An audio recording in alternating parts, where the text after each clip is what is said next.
Alors, je voudrais parler de la dégradation, un mot qui revient actuellement dans mes analyses.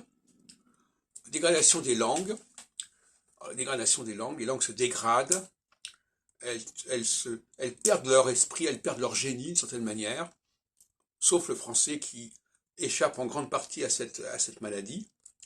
Mais d'autres langues sont victimes, que ce soit l'anglais, l'allemand, l'italien, l'espagnol, ou toute autre langue comme l'hébreu, etc. Le français est une langue miraculée, en quelque sorte. Et donc, la dégradation des marqueurs de genre, la dégradation des marqueurs de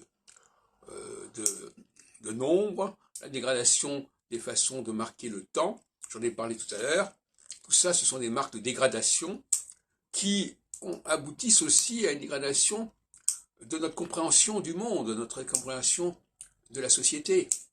Par exemple, si on ne comprend pas que quand on passe du féminin au masculin, et non pas du masculin au féminin, comme on dit souvent, c'est une grave erreur.